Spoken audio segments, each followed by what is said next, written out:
সেই দিন সকালবেলা ঘুম থেকে উঠে দেখি চারিদিকটা অন্ধকারে ছেয়ে গেছে। মনে হচ্ছে কালবৈশাখী ঝড় আসবে। সেদিন কেন বললাম, এই ভিডিওটা কয়েকদিন আগের ভিডিও।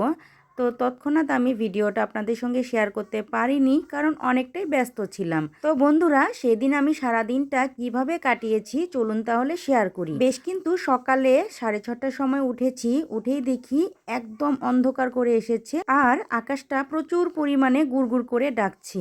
ওয়েদারটা যেমনই হোক, আমার কিন্তু সংসারে কাজকর্ম করতেই হবে, আমার যেটা ডিউটি আছে সেখানে যেতেই হবে। তার জন্যই ঝটপট করে সকালে বাসি কাজকর্ম সেরে নিলাম।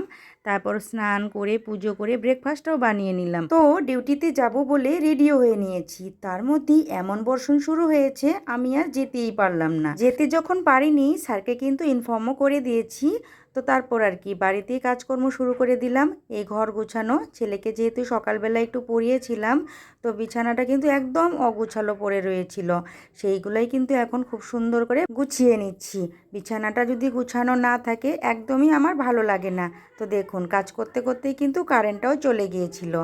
তো তারপর আর কি ঘর গুছিয়ে রান্নাবান্না করতে রান্নাঘরে চলে এসেছি।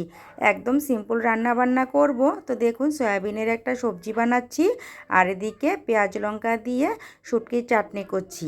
তো আরও কী রান্না করেছি চলুন তাহলে শেয়ার করে নিই।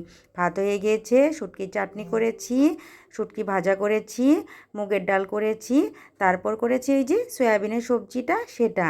তো রান্নাবান্না কিন্তু একদম কমপ্লিট হলো। এবার চলে এসেছি কাপড় চোপড় কাচা ধোয়া করতে। আমি যেটা মনে করি আমার কাছে সবথেকে যদি বড় কাজ হয় সেটা হলো রান্না। যেমন এটা বড় কাজ, তেমনই কিন্তু দায়িত্ববান কাজ, তাই না? ঠাকুরের কৃপাতে আমাদের ঘরে একটা সুন্দর জিনিস এসেছে, তো সেটা কিন্তু আপনাদের সঙ্গে শেয়ার করিনি।